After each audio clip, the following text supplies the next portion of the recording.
I've been tirelessly looking for a new game to play, something that really got me in the drive to enjoy games again. And then I found it. A game that has been both hated and loved for over a decade now. I'm of course talking about Five Nights at Freddy's, or more commonly known as the abbreviation FNAF. FNAF has always been loved for its simplicity in gameplay, surviving as a night guard through a night shift, with moving robots called animatronics. But I feel like where every fan fell in love was through the deep and never-ending lore that is FNAF. And I needed to understand how such a simple game series on the surface could have brought forth such a big audience and impact on a fan base. That is why I'm not only playing and completing every single game, but I'm also getting a deeper understanding of the story once we are done. If you're excited to join me on this crazy journey, be sure to stick around, because we have a lot to unpack. Enjoy! Oh my god! No! Please! Move! What the frick is... Oh my... What are you still doing there? Ah! No! Best game of the series.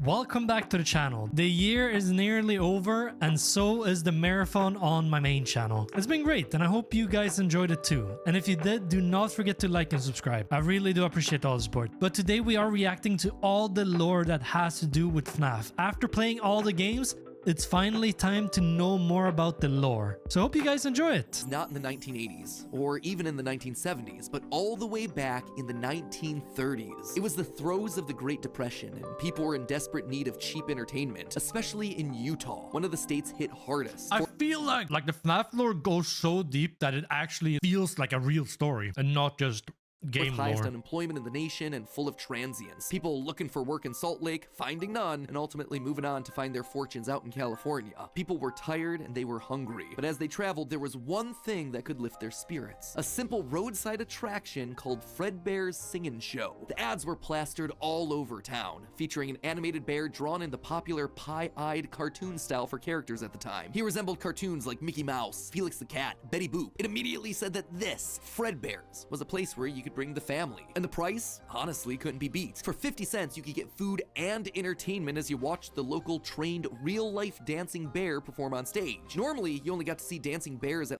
But I'm guessing there was something bad having an actual bear there, right? So they changed it to animatronics in the future. Large maybe? Traveling circuses like Barnum and Bailey, where the tickets would go for about $1. That's $1 without food. But this was a smaller show, like the type from the Vaughn brothers or the Robbins brothers, where tickets would sell for just a mere 50 cents. Watching that bear do tricks on stage brought a glimmer of joy at a time when so much was wrong with the world. The simple show would go on for years, bringing happiness to hundreds of travelers passing through looking for a quick meal. But it left a permanent impression on one little boy, capturing his imagination in a way that nothing else had. One little boy named William Billy. Afton. That was his nickname at Billy. least, but his parents liked to call him William. Oh, it is William Afton. The bear could dance. It could sing. Oh, so this was his inspiration for the thing.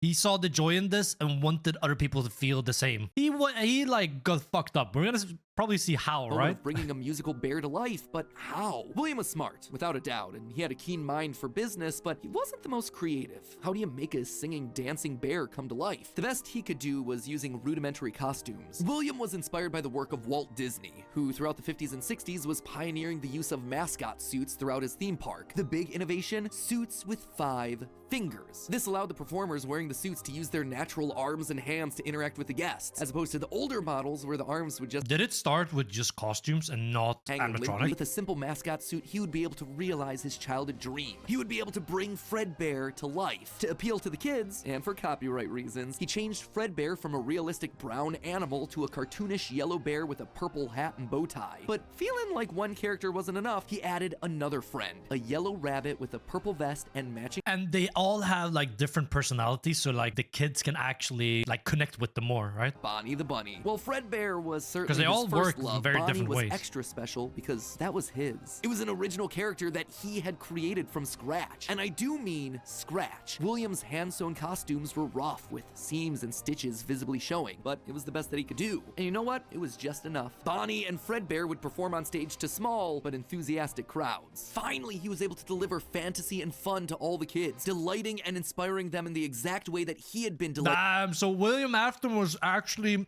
The first furry lover. That could have been the end to his story. It could have been perfect had it not been for one thing. Other people saw the success of his idea and they wanted in. Enter Chica's Party World, a rival restaurant starring performing animal characters. His idea. Hey!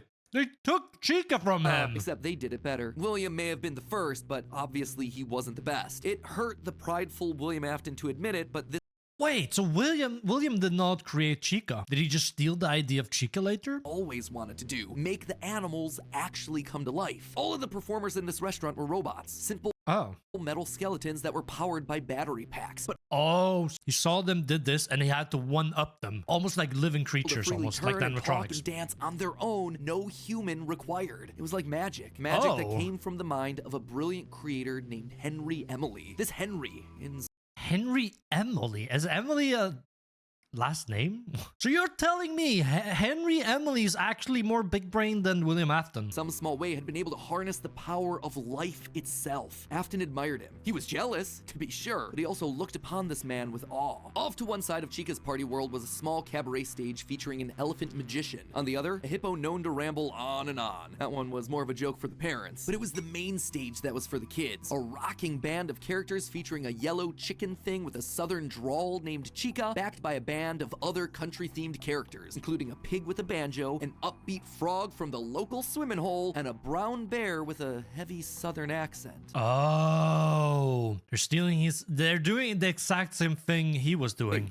A bear? But bears were his animals. Why not a cow or a horse? Something to fit the country theme a bit better. Why did it have to be a bear? And adding insult to injury, they had the nerve to call this thing Ned Bear, a direct copy of his own Fredbear. Whoop, that's gonna leave a mark. No, that was not okay. Afton's jealous admiration turned to hardened bitterness. A bitterness that would only grow over the next couple of years. And all this is the origin to know how the games came to life. So we're not there yet. This is like all the origin To story. choose Chica's Party World, William just couldn't compete with the appeal of the robots. Eventually, his restaurant would go bankrupt, only to get bailed out by, of course, Henry Emily. Another insult, another humiliation that William wouldn't soon forget.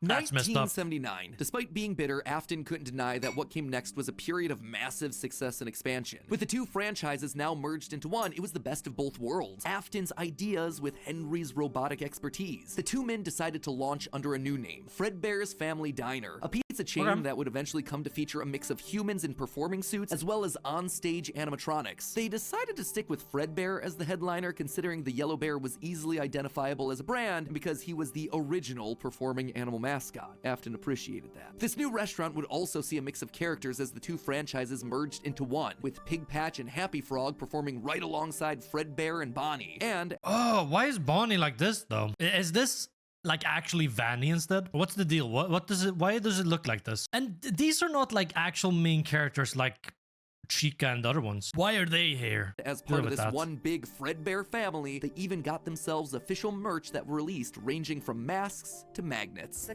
crappy Mr. Hippo fridge He's in Help Wanted. Shit, I haven't played Help Wanted. No. magnet? That said, not all the characters were winners. The reception to some characters was just mediocre, so they faded away into the dumpster, storage units, and retro budget tech stores of lost nostalgia, waiting for their chance to step back into the limelight if and when a headliner went out of commission. Others, though, would fare much better, like a new Pirate Fox, as well as a blue guitar-playing variant of the yellow Bonnie Bunny. Ultimately, the franchise would get so big, it would spawn its own cartoon show, Fredbear and Friends. Business was booming. In the end, Fredbear and Bonnie's popularity would be so strong that they would be able to support the Fredbear's Family Diner franchise all on their own, while also spinning off a new sister location dedicated to their friends. In 1983, Freddy Fazbear's Pizza launched, given a dedicated So that's the like actual official name. Oh, so that was before, and now this is the original crew we have in FNAF 1. Chica the Chicken, Bonnie the Blue Bunny, Foxy the Pirate, and of course... So all the other ones were just like testing to see which one people actually liked. the headliner, a brown Freddy Fazbear. And all the like broken or like withered animatronics are the ones not being used anymore. like just thrown in the trash. This was good, Right? and Afton was happy, mostly. It did bother him that the one original character that he created, the one that he himself played, Golden Bonnie, got passed over for inclusion in that cartoon show. The only character in the roster of regulars to get ignored for the show, but other than that, things were going smoothly. He had himself a wife, 2 sons, a daughter, he had a thriving business, and best of all, he was able to learn the craft. That's a guy getting bit, right? The bite of 86, 83, something like that. So his actual brother killed him. But I mean, they didn't expect He had a the thriving business, their and best of all, animatronic to he was able to malfunction learn like the that. craft of robotics from the man that he both loved and hated, Henry. Together, they were constantly pushing the limits of what these characters could do. Because it was quick and easy, new characters introduced into the roster would be given a simple hand-sewn suit with 5 fingers that any performer could wear. Eventually, Henry would design one of his signature animatronics for that character, utilizing a divided mouth with either a hinged or sliding jaw design. This was the first generation of animatronics. But why stop there? Afton had big ideas. What if the animatronics weren't just locked to the stage, but could freely roam the restaurant and interact with the kids? What if his mascot suits could Now he's cooking too far, chat. Here, Afton become animatronics? What Afton cooked too far.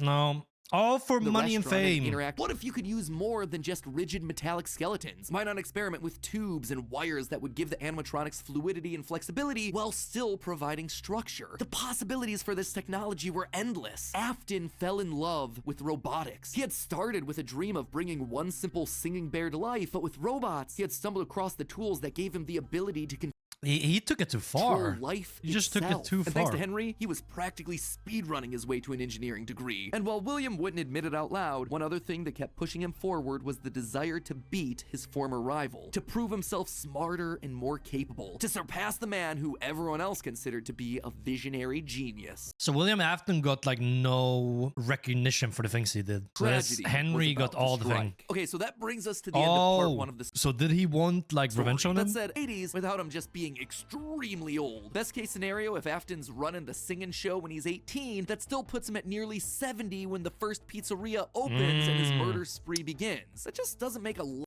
Yeah, so some of the time-wise, like timelines are fucked up. I mean, the thing is, when he launched the game, surely he didn't have the whole story yet. Lot of logical Like, sense it's because he you doesn't get it become over immortal time. until his first death in Springtrap. That's why I suspect that Fredbear's Singing Show was either a family business that Afton then carried on to a new generation, or something that he saw as a kid and just wanted to recreate when he grew up. The Fredbear Singing Show thing also starts laying the groundwork for some of the core elements of the story, that Freddy's was a place of fantasy and fun, and that Afton, despite eventually falling to become the heartless serial killer and mad scientist that we know him as, God damn, I want to know more as what someone happened to with him. good- But yeah, actually- obviously, it started off as a game and it got popular, and he like, oh, okay, I see, I like it.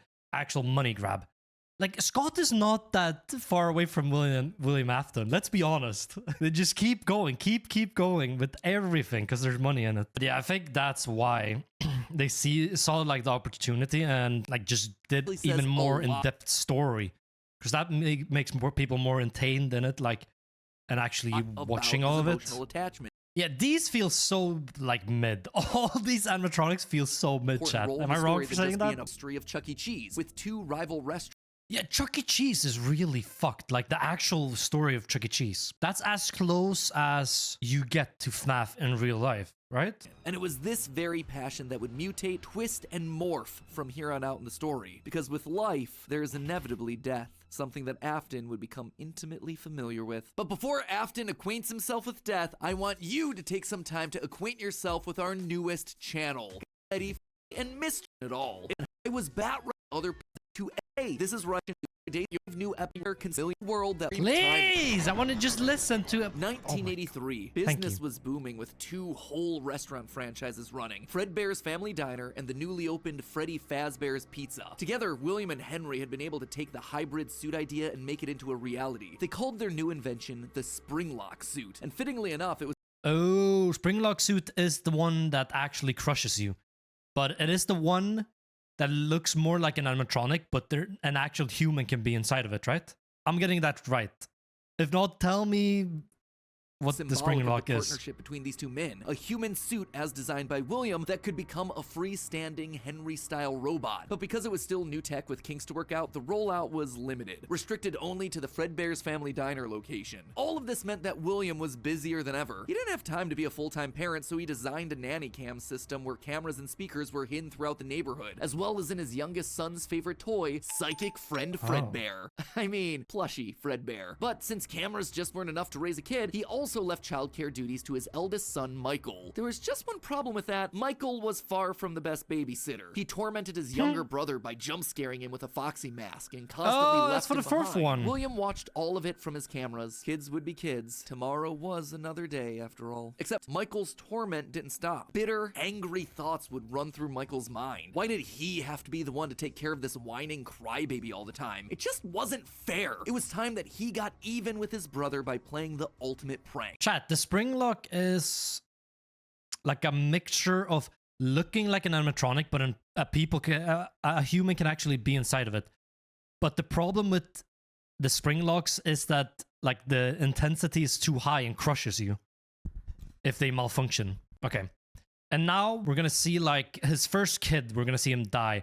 And I think this is gonna affect William a lot, right? He and his friends would take his scared little brother and make him do the one thing that he was terrified of doing, getting close to the animatronics. That would be embarrassing for the kid that was such an embarrassment to him. His brother squirmed, screamed, kicked, and fought, but just as they were putting that small, squirming boy up to Fredbear's lips, the mouth snapped shut. The sensitive spring locks inside the body had been triggered by the boy's movements, and they'd immediately clamped down. The wriggling stopped. The boy went limp, but it was just a prank. It was meant to be funny. The boy was taken to the hospital and was immediately given an IV. Flowers and pills filled the nightstand next to his hospital bed, but the damage was too severe. He couldn't recover. As the younger brother's consciousness began to fade, he could hear Michael's last words, a small and flimsy apology. But his father, Williams, through the voice of the Fredbear plush, were a firm and committed promise to a dying son. You're broken. I will put you back together. This would not be the end. No matter what, William's son would live again. The boy faded into the inky unknown of the afterlife. In the aftermath of the tragedy, changes started happening around the restaurants. Kids were now required to wear security wristbands to prevent anyone from getting outside without parental permission. Any kid who approached the exit without permission would have to answer to the security puppet, a marionette on strings that could fly around on rails across the restaurant to stop kids in their tracks. It was William's idea, inspired by Michael constantly leaving the restaurant without his brother. In the wake of Fredbear's spring lock failure, all the hybrid suits were getting retired, locked away at the near— But he said something about he's going to come back, the guy that got bit. But how does that connect? He's literally dead. But yeah, don't spoil how, but is he gonna be one of the animatronics maybe? I don't know. All the hard work that he and Henry had put into them. William would eventually bury the boy's small body in a remote location out in the woods right alongside his drive into and out of work every day. The death of this little boy sent the family spiraling. His wife, crippled with grief, was so distraught that all she could do was sit and watch TV. But his son Michael was far worse, complaining of seeing hallucinations of a golden bear standing outside of his window. The boy was— Are we playing Michael in the fourth one? Him having these like nightmares and stuff and seeing the terror of what he did. That he was convinced that he was being that makes so haunted by much the ghost sense. of his brother stuck inside the suit that took his life. The suit's three-toed feet digging into the wet earth. Everyone says yes except Rafik. What? Who's right and who's wrong here? Daytime is crying child, nighttime is Michael. It has to be Michael. You've watched this far and haven't subscribed yet. What are you doing? Subscribe. We're in a sub war right now with Nordic Way. You're probably gonna be like, what do you mean, Nay? It's just a wholesome family exploration channel. No, that's just a facade that they want you to see. There's so much more than that, and we need to overtake them. You know why? Because every time, it doesn't matter what social media, if you type my name, it autocorrects to theirs. So we need to overtake them to take the top spot. Join me, chat. This is the next T-Series versus PewDiePie. Maybe not on the same level, but you get what I mean. Subscribe. I really need the support. All right, back to the game. Yes, explain. Please, Rafik, explain. Because it's all leading to that Michael is the one seeing the stuff during the night. You do not play as the crying child. What? In his coma? Huh? Okay, let's just watch. Michael would even go so far as to break out of his room to check the gravesite and ensure that his brother was still there. As for William himself, he disappeared into his work and his drinks. Junior's, the local bar, wasn't far from his son's gravesite. He found himself going there more and more frequently, spending longer and longer amounts of time there. The bar gave him a place to think, to remember, to reflect and stew on how Henry had stolen his idea for an animal-themed restaurant. How they'd cut his character out of the cartoon when everyone else was there. How Henry had humiliated him by buying him out of bankruptcy. And now there was now his he son. flips Henry the switch. had taken his son from him. The robotic part was the part that failed after all. William ordered one more drink, but it was one too many. The bar turned him out and told him to go home. But William didn't go home. Drunk and angry, William raced back to the restaurant to give Henry a piece of his mind, only to find someone else waiting. Henry's daughter, Charlie, locked outside of the building, bullies laughing at her through the window. Fine, some other problem to fix. But then Afton got an idea. A beautifully awful idea. This was his chance to get back at the man that had... No way he kills his kid. What? No way he kills his kid just because all this... Oh, he humiliated me, stole my ideas. Nah, that's... humiliated him all those years William, ago. you're Henry fucked in the had killed his head. business, You're literally and now fucked in the head. Henry's robotic suit had killed his son. It was time for William to do some killing of his own. Let Henry feel what William it's like to have is something you fucked. I love mean, he get was ripped really away. drunk. While parties continued inside the walls of the pizzeria, William attacked Charlie in the back alley. It felt good. He felt free. The years of resentment and bitterness trapped in his heart finally released in a moment of pure unapologetic evil. He would make Henry hurt like he hurts. And in that moment, William became a killer. He dropped Charlie's lifeless body. That's insane. I mean, you cannot blame Henry because your own son's stupidity of putting his older brother into the spring lock thing. Like, what? It was not his fault that a machine was, like, faltering down. William is not... This is not justice. This is not justice right there. William is dumb in the head, bro. An act of violence. And though Henry had suspicions about William, there was no physical evidence. Nothing that could link him back to the crime. In the weeks that followed, Fredbear's family diner would close for good. 2 high-profile deaths around the restaurant with 2 grieving owners in such a short period of time was just too much bad press to handle. Besides, Freddy Fazbear's was still open, and it was the newer restaurant anyway. All the equipment from the diner, including the old yellow suits and security puppet, would get retired to that location, and there they would sit for 2 uneventful years. The rest of 1983 and 1984 were spent quietly grieving. Freddy Fazbear's Pizza and the new cast of characters were a hit. Tragic memories of their yellow predecessors quickly faded. Afton kept a low profile and buried himself in work and research, quickly reaching Henry's level of engineering and even surpassing him. All those pet projects that were a little bit too experimental for the regular operations of the pizzeria. The first of these experimental projects was a secret workshop under his house, a veritable bunker, which allowed him to work while still monitoring his kids via hidden security cameras. 1983. A passcode that served as a constant reminder of why the cameras were so important, why he was down there in the first place. This was all to fulfill the promise that he had made to his son, right? I will put you back together. This was for him, all for him. Right? But cameras weren't enough. He needed to solve the runaway Michael problem. He had to keep him in the house. He couldn't have another one of his kids wind up dead inside of an animatronic suit. So why not run a little experiment on Michael? You see, all this work with Henry had gotten Afton to start learning more about life, robots, the human mind, and what a fallible machine we as humans were. Our reality is so easy to manipulate with a few sensory deceptions. Deceptions like sound, with just a few... It is Michael you play in here. Rafik, you're on some... He could alter a person's vision. It He must could transform blank, smooth, plastic That's what it's robots telling us into now. lumbering, twisted nightmares. Nightmares far... Rafik, you're on a different planet. He's telling us here that he made this to, like, do experiments on his kid, Michael. Scarier than he to could see create how with the actual human materials. brain works. They would appear But organic, that's fucked. rotting, putrid, terrifying. These would be his means of keeping his son Michael in the house where he belonged. Was it extreme? Maybe. But then again, this was the boy who had killed his son. He would make him sorry. And so Michael would grow up not only dealing with the hospital room, the pills, the flowers, the death of his brother, but also facing literal nightmares, illusions. He's a bitch, bro. He's doing this to his only son that is left alive. Michael would never forget these either. Years later, as a security guard, he would still draw pictures of them inside of his logbook. But all of these extra Is Michael the one as the security guard as well? projects meant that his home life suffered even more. He was an absent father and a non-existent husband, leaving his wife... Nah, William after this dumbest fucking shit ever. Like, what? And despite her repeated demands that he leave his office and engage with the family, he refused time and time again, leaving her no choice but to leave. You burned down my house? You call that a house? It was like a morgue in there. You need to see your son. The baby is... Who told me this was not part of the main lore? It Well, is. how's this?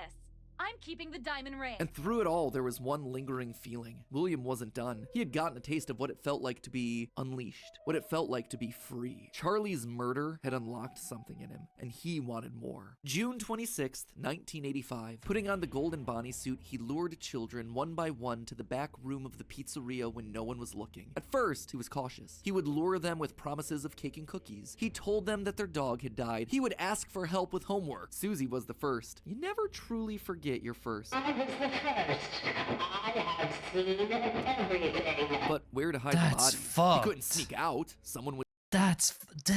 Nah. William He is had to hide cooked them in in a place place there. where He they'd never fried be his found, brain and where fully. they'd never leave the building. They had to be stuffed. Oh, so he hid the kids inside of the animatronics. Hidden in plain sight. Stuffed inside of the suits. No one maintained those things anyway except for him. And so Susie would go into Chica. Fritz, Jeremy, and Gabriel would come next. But it was easy. It was too easy. And with each little life he snuffed out, his lies got bigger. Their house was burning. They're just being kidnapped. Until the last one where all pretense was off. He let himself get violent. Too violent. I'll just wait for him after school, throw a bag over his head, hit him with a shovel, and drag him into the back of my car. The body of Cassidy was far more bloody and broken than any of the others. He'd let himself go too far. That one he shouldn't have killed. With no more active animatronics left, he shoved the body into the one suit that remained backstage. The long-forgotten yellow Fredbear, now broken and discolored with age. Is that the Golden Freddy? Chat, is this the Golden Freddy? Okay. So Cassidy is the Golden Freddy then. And I guess the whole thing is them getting revenge on him. That's going to be naming the whole thing the missing children's incident. further Police in would here. even charge William with the crimes after finding security footage of the golden mascot suit luring kids to the back, but they couldn't convict him. They had no bodies, and his face had been hidden behind the mascot suit the entire time. What they had was circumstantial at best, and so he walked away a free man. But Henry knew the truth. What? In these murders, he saw his daughter Charlie all over again. So he threw Afton out of the company and shuttered the doors to the old pizzeria. Implement an even more extreme security system in the form of new animatronics. Toy animatronics, inspired by the toys that they had been selling years ago. But these Is this from the second game? When did they look this clean? Was that the second one? So that's why you need the mask, because they're different. abilities. But most importantly, they're all tied into some kind of criminal database so they can detect a predator a mile away. All the original animatronics, now What withered the with hell? age, were moved to the new location. With a plan in place, it was time to try once more. The year was 1987, and the new and improved Freddy Fazbear's Pizza was making headlines in local newspapers. Headlines that just so happened to catch the attention of William Afton. Freddy's was back, and without him, that was his idea, his character. Henry was, yet again, trying to cut him out of the Oh picture. my god. No, as long Why as these could he restaurants... not at least change the animatronics? Why? Nah. Henry is doing this because he's being a bitch to Afton now. stayed open, William Definitely. would always come back. Then he noticed the phone number to apply at the bottom of the article. $100 a week to apply call. Afton would go back, not as an owner or co-founder. He would go back in the one place that they would least suspect him, a lowly day shift. Wait, are you playing as William in the second one? I can see the lore being really good. Like, I'm already like getting in depth with all the characters. Time for Bonnie to give an encore performance. Someone used one of the suits. We had a spare in the back, a yellow one. Someone used it. Now none of them are acting right. From what I understand, the building is on lockdown. No one is allowed in or out, especially concerning any previous employees. When we get it all sorted out, we may move you to the day shift. A position just became available. 1987, 5 more kids. He didn't know what felt better, getting back into the suit after 2 long years.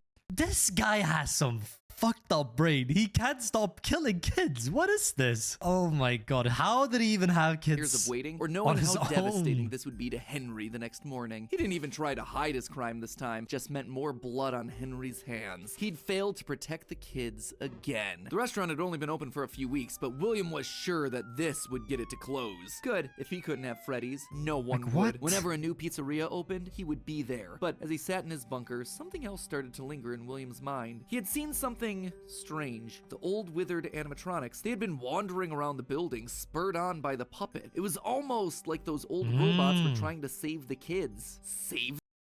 And all those withered animatronics are the first kids he killed and stuffed in the animatronics, right? So it is their ghost or like spirit that is trying to protect the new kids. How were they moving? It was almost like they had been given life somehow. Did he have something to do with that? The following day, the news would report a security guard getting bitten by one of the animatronics during the day shift. Was that bite meant for him? William's curiosity was stronger now than his bloodlust. He had to learn more, but how? There was no way he'd ever be able to get inside another Freddy's pizzeria. Heck, there was practically no way a Freddy's would ever open again. He needed to create something new, something brand new. He needed to create his own pizzeria. Circus Baby's Pizza World. This would be the place where he could continue his work. No longer just murdering, experimenting. He needed more kids, and he needed them alive. And No, William cannot. He needs to be on every single list. he needed more kids, and he He needed more kids. needed them alive. And knowing that he couldn't show his face on the restaurant floor, he needed a way of remotely capturing his victims and Jesus preserving them for Christ. his work. With that goal in mind, he designed a new breed of animatronic. Their endoskeletons fluid and flexible. He equipped them with sound lures that could mimic Watch out for voices. something by They it, could Charles. isolate children. They could See you later. incapacitate and contain them with zero direct input from him. It was brilliant. He was brilliant. Far beyond the simple bars and wires of Henry's designs. And the characters he chose for this were uniquely his. His new roster wasn't going to be tainted by Henry's disgusting barnyard bird. Instead, it was back to his characters, his creations. Freddy, Bonnie, He needs to be in all kinds of lists, Tails. Foxy, as well as two special ones. The first, Ballora, was an homage to the woman who left him. Now she would never leave him again. The second, the titular baby, was designed with his baby in mind, Elizabeth, his youngest child. She would always be Daddy's little girl, the one that listened to him, the one that obeyed, until the day that she didn't. Daddy, why won't you let me play with her? She's so pretty and shiny. Didn't you make her just for me? The day before Circus Baby's Pizza World opened, she disobeyed. She didn't listen. Left alone with Baby, she got too close. The animatronic ripped in half and swallowed her whole. A scared and confused child fading into eternal darkness. By the time Afton found her, it was too late. She was gone. He immediately canceled the launch of Circus Babies under the guise of a gas leak. But wait, as he sat there at the foot of the stage, he noticed It's his own. He keeps killing his own kids. He literally keeps killing his own kids like this. Oh my god. He is so dumb. It's not advanced. It's so many like faulty functions with the things. He keeps accidentally killing his own kids. The robot had changed. Baby had been built with blue eyes, but I mean, surely you learn after your first kid dies. You do not mean to, but oh my now god, they no. were emerald green, the same color as Elizabeth's. Was she in there? Could this all be connected to the free-moving animatronics that he had seen at Freddy's? He had to know. Deeply inside of him, he wanted his kid to be trapped in there and killed, because he wanted to experiment with like all these spirits taking over the animatronics. More. His mourning turned to excitement. He wanted had this. to return to where it all started. Even if it costed his fucking 1993. Pathetic. This place was pathetic. Henry had cleared. He had to know more. His mourning turned to excitement. He had to return to where it all started. 1993. Pathetic. This place was pathetic. Henry had clearly tried to reopen one final time with those old original. I think Nay is stupid. What the fuck do you mean? What did I say? What did I say? What? What do you mean, are you stupid? In what term? William Animatronics Afton is a was so stupid long ago, guy. but William's damage to the brand had been permanent. These things stank of death. They hadn't been washed in decades. But even if they had, nothing could wash away the stink of murder that haunted these halls. One night, then another, then another. William repeatedly snuck into the old, broken restaurant to lure the living animatronics to him. One by one, Oh, this was what we saw. dismantling them, robbing them of their endoskeletons. The metal had to be the secret. It had to contain the remnants of life itself. But he had to know for sure. Leaping out of a room that was invisible to the animatronics programming, he dragged the oversized robotic skeletons back to his underground workshop, back to where Circus Baby watched on with glowing, curious eyes. Eyes that somehow felt alive. Not knowing what else to do, William melted the robotic parts down. 5 animatronic endoskeletons What reduced the down hell? to one silvery puddle of goo. Could he transfer He this killed living them. metal to his own creations? He had to try. He picked up a syringe and filled it with the molten metal and injected the goo into Funtime Freddy's twisted, wiry endoskeleton. And suddenly the coils came to life. Like snakes writhing in a pile, what had once been cold, lifeless metal moved and jolted on its own. He'd done it! He had unlocked the secret to life itself. Except something was clearly wrong. The movements were erratic. They were violent, angry. Baby didn't act Are you telling me all the spirits from all the animatronics we saw earlier are inside of this one now? this way. She had been calm, collected. This was clearly something else, something mindless and frantic. Perhaps by mixing the souls and then portioning them out, he had created incomplete beasts. He would need to keep testing to truly understand it. He needed more of this remnant. As he searched the old pizzeria one more time for any remaining scraps of metal, the ghosts attacked. His past victims come to collect their due, all led by Cassidy. The 5 lined up and blocked the door, and Afton's mind reeled. The And they kill him. scientific implications of this were incredible. Ghosts, real ghosts that he could see, all standing against him. But what could they do? What couldn't they do? He panicked as Cassidy approached. How do you stop? Why would you ever want to be NGK? You're not helping your own case here. Why would you ever want to be Afton? He's definitely a predator, bro. The way he... And the child killings.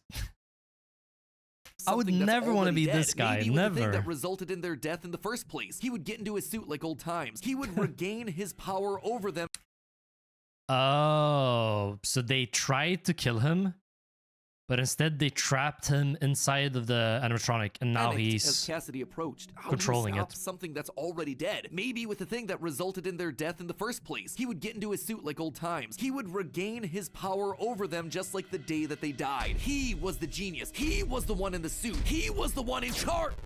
But it kills him. It kills him because it spring locks him and crushes him.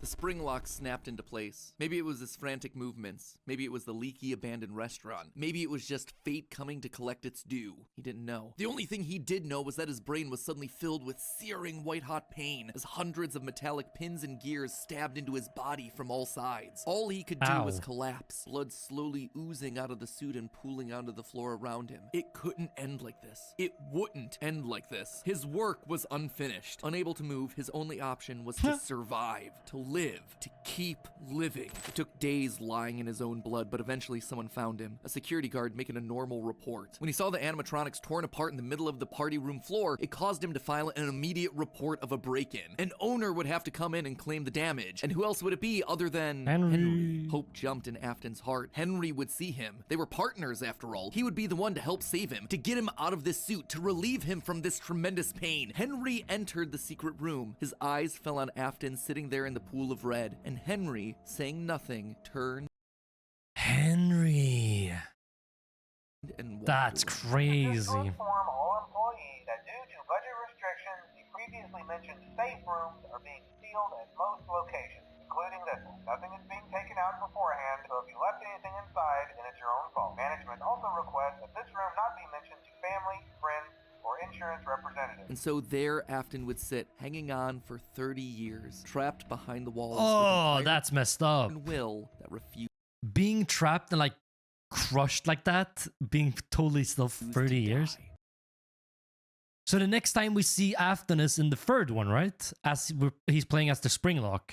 end of this part. I say this part because it's not officially the end of the Afton era just yet, but this just felt like a really solid stopping point, and the episode has gone on forever. Okay, so most of this is things that we already knew, stuff that's been established and re-established time and time again by the games. That said, there are two things that I absolutely have to address. The first and biggest is the placement of sister location, or more specifically, Elizabeth's death. To me, evidence in game seems to suggest that it was meant to come before the crying child's death in 1983. The biggest clue to this is that the crying child saw something. Remember what you saw is the phrase that's repeated over and over again by psychic friend Fredbear, aka William Afton speaking through a walkie-talkie in the Fredbear plushie's stomach. But what did he see? Well, I think we can tell based on how the nightmare animatronics are visualized. They have mouths in their stomachs, just like Baby ripping in half at the waist to swallow a kid. There's also the empty girl's room, one presumably left behind by a dead sister. And lastly, it So Elizabeth was killed before him.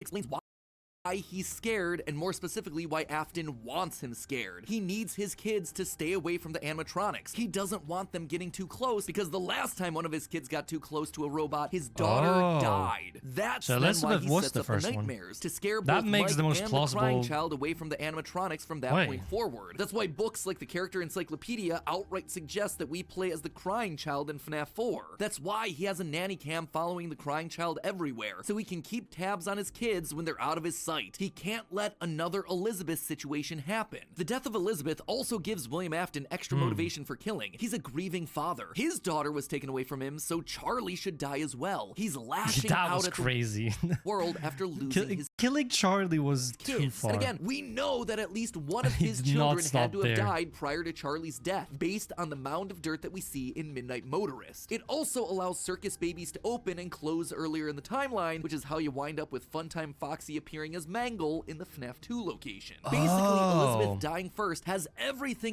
I mean, so it makes sense with the chronological order that I needs to played it fit, in. except for the most important thing, the murder weapon. Because we played the fourth one, second one, first one, then sister location, I think.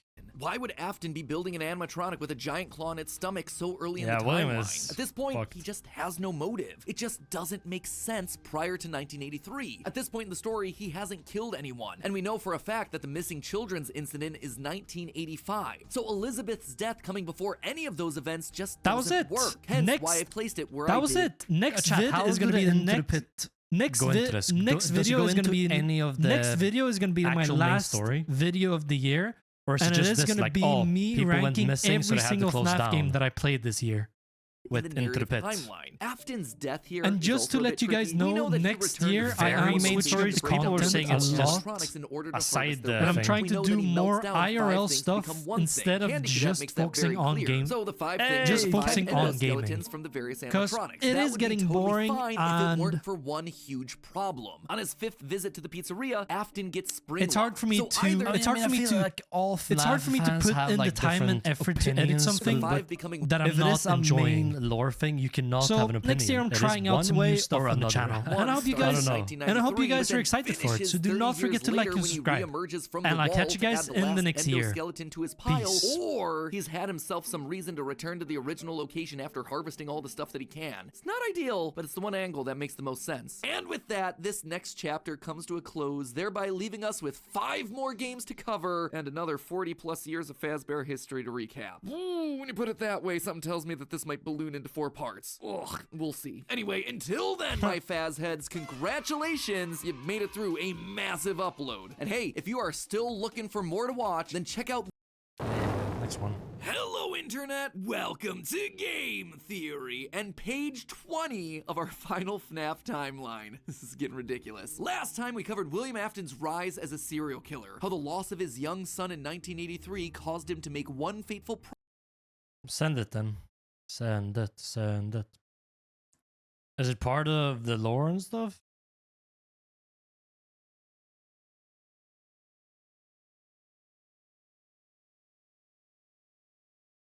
Chat, quick ad breaks. We don't have one while watching. It's part of a certain guy in this. Send the link then. Send the link, send the link. There's still an hour. Quick shorted. Here we go.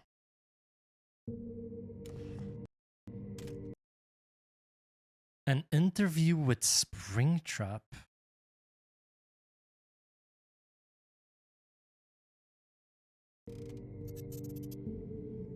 Yeah, I killed those bastards. And I do it again, too. William is messed up. I don't think you quite appreciate it. Oh, this is like in Pizza Sim, right? Where you shock them. Difficult it is for me to speak to you. Because let me tell you something. It hurts like a motherfucker. I don't even remember what it was like before. That's how long I've been in this goddamn suit.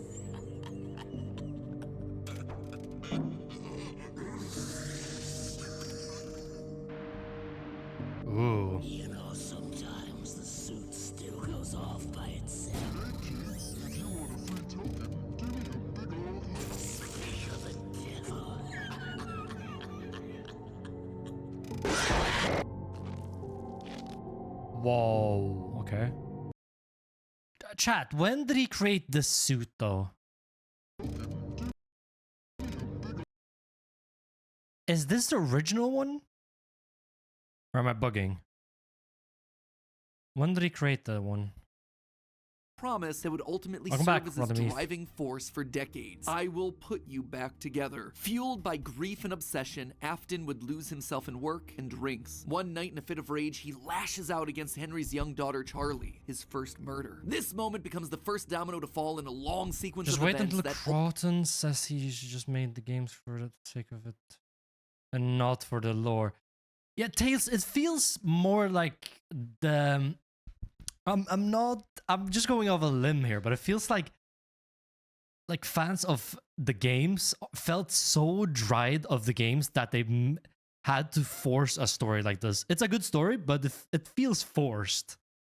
ultimately Somehow. destroys William's life and the lives of those around him. Right? That one murder gives Afton a taste for blood, resulting in the deaths of 10 more children across 2 different pizzerias. Those children go on to possess animatronics, giving Afton his first exposure to remnant. We know this, we know this. The need to learn more about this miraculous power leads him to produce the Funtime animatronics, as well as their capture devices. Robots designed to bring kids to him for experimentation and collection of more remnant. Except there was one thing that he didn't account for: his daughter's curiosity. He made the robots too appealing, and it would cost him Elizabeth's life. Now with 2 children to put back together, Afton was more desperate and crazed than ever, returning to defunct pizzerias to steal the possessed metal still living inside their walls. What he didn't account for, though, were the ghosts, forcing him to pay for the sins of his past. When last we left him, William was spring-locked, leading to death behind the secret wall. Gone, but certainly not forgotten, as we're about to see in today's video. Today we're finishing up chapter 2 of our story, wrapping up the Afton era. Over the next 6 pages, we switch our focus to the other main character of the franchise, Mike, a young boy dealing with the fallout of a stupid childhood decision with tragic consequences. A young...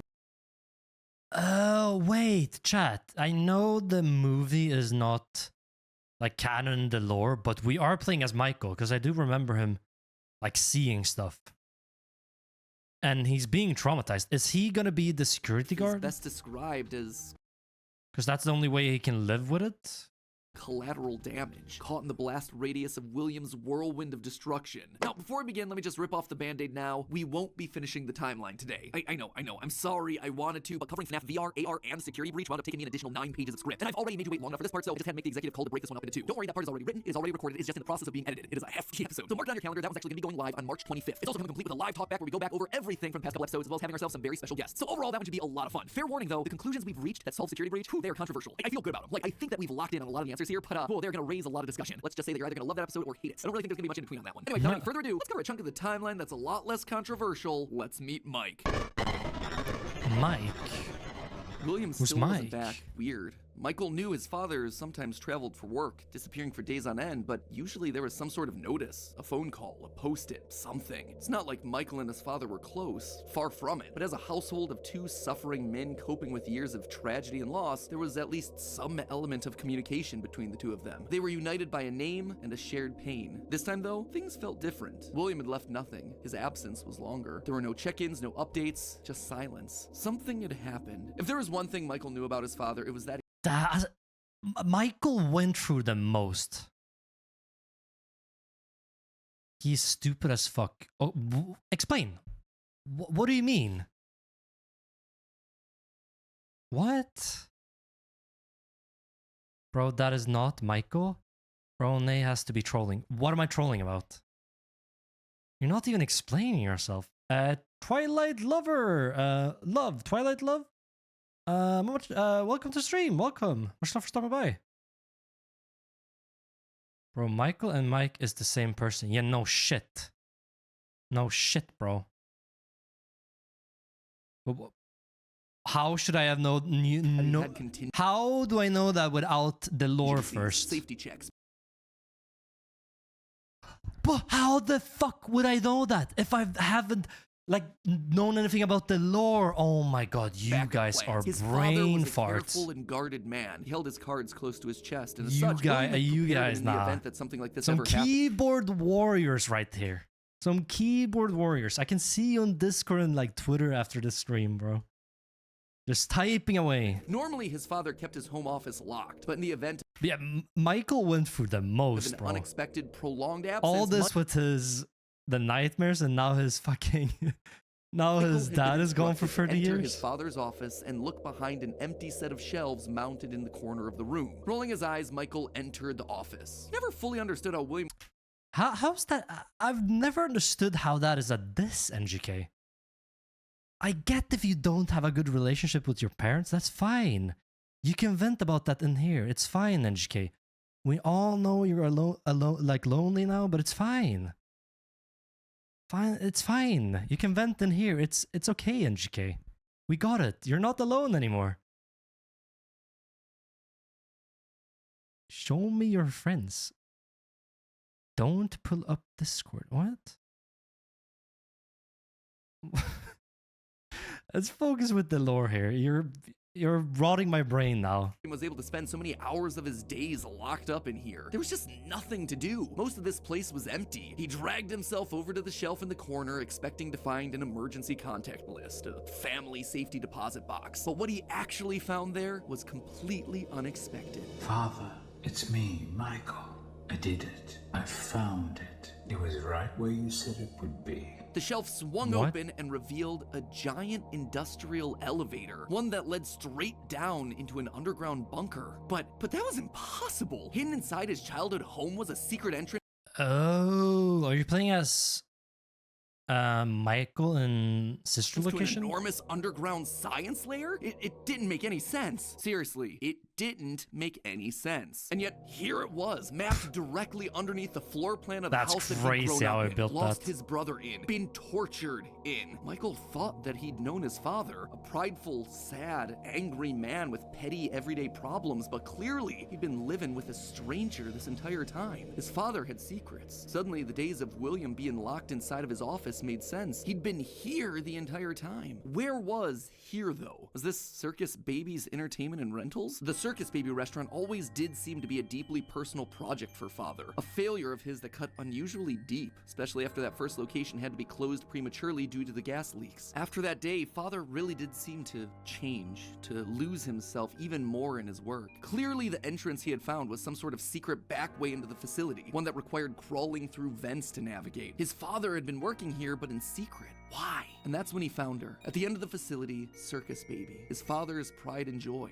Except something was different about her. She wasn't like the others. The way she talked. I mean, she's being controlled now, right? Just a robot. She was alive somehow. And not only but was this she is where he'd get tricked, she also right? Felt familiar. There is something bad inside of me. I'm broken. I can't be fixed. Will you help me? Was this his?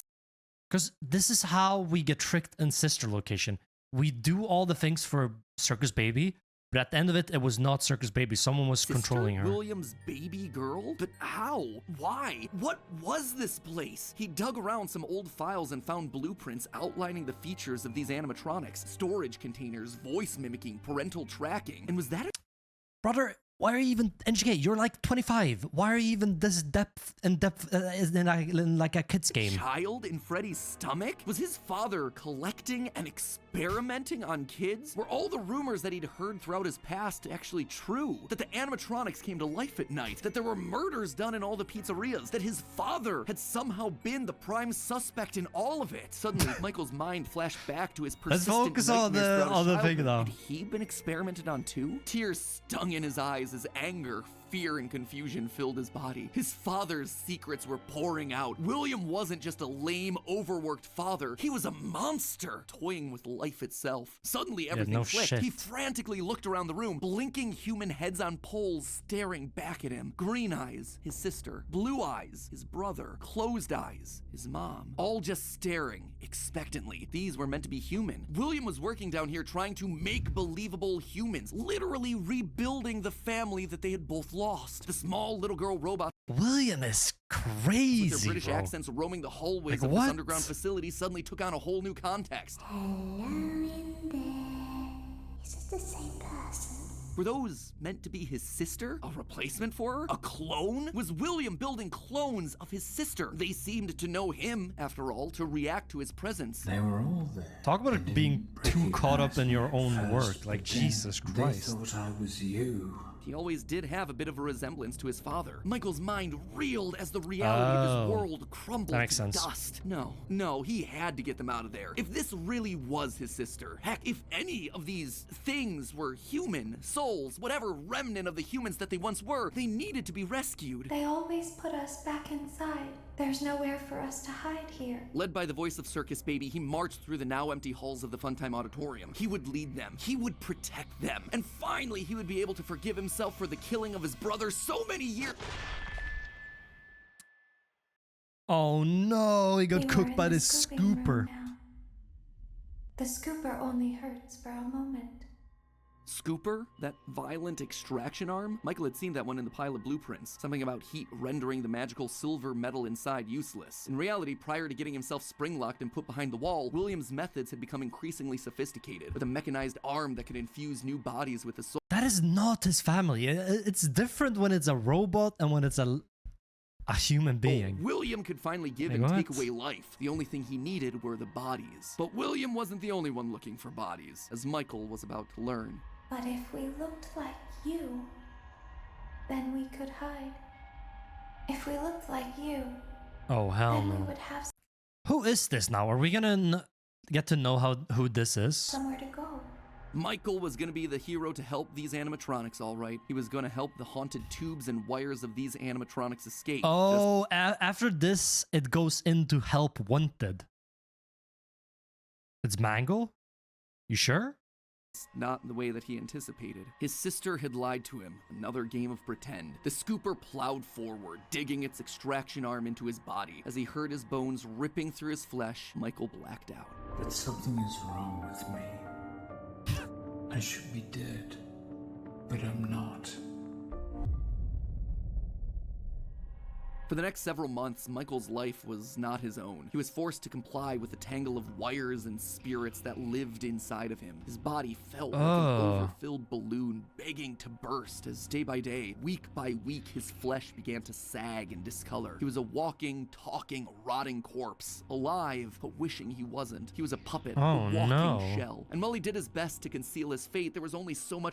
Bro, Michael is the one that has the worst in the story, to be honest. Robot spaghetti could do. The entity in his innards would eventually leave, but by that point the damage had been done. His decaying flesh stank, turning him into a literal purple guy. But still, even with no bones, even with rotting purple flesh and begging to die, Michael continued to live. That silvery metal remnant in Why is he like his dad now? Or is that just how they show his dad, like Ejected by purple? the scooper meant that he couldn't die. His anger also refused to die. What he had seen down there in his sister's location had rocked him to his core. His father had And his sister's location. killed and Oh my captured god, the dozens. names. His experiments had killed They his said it, sister chat. and then They said tortured it. him throughout all his childhood. He was actively trying to build human replicants. He didn't know where his father was, but Michael knew that he was out there somewhere. I've been living in shadows. There is only one thing left for me to do now. I'm going to come find you. Michael had to correct for the sins of his father. He had to make things right. Michael would burn Fazbear Entertainment to the ground. I mean, what else could you do when your skin was permanently purple? Michael's strategy was simple. He would apply for night security guard positions at the old defunct pizzeria locations. That way, no one ever had to see him or smell him during his shift. And all these old, shuttered locations did need guards. Teenage vandals and squatters were always looking to get inside these abandoned buildings, and yet no one ever really wanted to work an overnight graveyard shift unless they were practically out of options. Enter Mr. Mike. One by one, he would take on the job of security guard, changing his name each time to ensure that no one was able to follow his paper trail. Once inside, he could tamper with the animatronics and figure out how they worked, writing about his experiences in his security logbook. While there, he would listen to the old tapes where upper management awkwardly welcomed new recruits to their summer jobs, even though he was working there nowhere near the summer months. He heard the gory details of his father's franchise from the outsiders looking in, confused. So the games when you play as Michael slash Mike is him actually just trying to get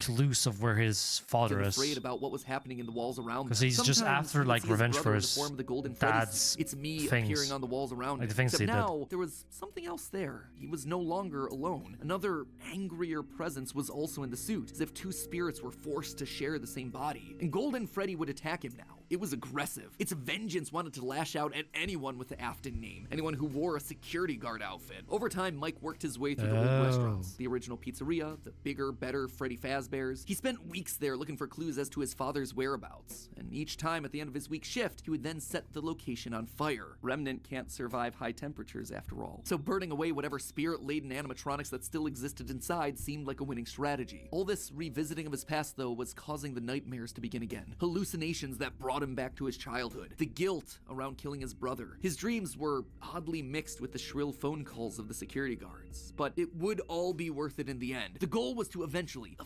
stumble across the one location, the one job that would finally reunite him with his father. Little did Mike know that that day was a gamer total? Welcome. Can you see me? Yeah. What was Wasim, I think? But yeah, it might be a bit delayed on YouTube. But yeah, we are watching the lore right now. Sooner than all of FNAF after playing all of them. An advertisement came across Mike's TV. Fazbear Frights, a new horror attraction inspired by the awful crimes that occurred around Freddy Fazbear's Pizza so many years ago. It made Mike sick. People looking to make a quick buck off the tragedy of much love for the sub. Really appreciate the support. His own family. This wasn't a joke or entertainment. Regardless, he had to be a part of it. If this team was combing through his family's history, they might stumble across something that could be useful. Stay tuned if you like FNAF. I am gonna upload every single FNAF game I played, like well edited, on the main channel. So it's gonna be fun. If his father was truly still alive as he suspected, there would be no way that he wouldn't show up here. Maybe finally this could be the final. Are you telling me that William Afton was always like purple murky like this? Chapter in his family's that makes no sense. Mike applied for the job and was immediately handed. Because we know why Michael looks like this, but not his dad. Years of doing this, but now they look almost the same. Received thorough security checks. They also liked how creepy Mike looked. They thought it was a costume, on theme for the job. What little they knew. Hey, glad you came back for another night. I promise it'll be a lot more interesting this time. For weeks, there was nothing. But just as Mike considered giving up, he received the He's not purple? But why is he made up to be purple in the story? Do we not know how William looks? He'd been waiting for years. You're not gonna believe this. We found one. A real one. Could this finally be him? Sure enough, there he was. William inside his iconic golden in the third one suit. Only now it was the third one. And decaying with age. And there they were. A small family purple guy of looks broken human, men but finally all reunited. It's been a long time, Dad. Mike had always struggled with the phantoms of his past haunting him. But now and it makes sense that we have these annoying fucking ghosts. I hated the ghost in the third one. But now it makes sense. Because he's haunted by his past and his like younger brother dying. The animatronics he'd encountered over the past months, hopping from pizzeria to pizzeria, and all the like sprang to life. Experiments and stuff that his like dad did to him. Burned faces haunting him as he tried to keep track of his father on the cameras. It would seem that William's mere presence had put the spirits on high alert. Ultimately, they were harmless, more annoying than anything else. But there was one that felt different from the others. One that was more than just a mere phantom. The security puppet. If he looked at the cameras this one at was just the right so. moment, Ooh, when I was playing the third one, the puppet was so annoying. You could see it floating. He literally there fucked up the whole thing every time you got him.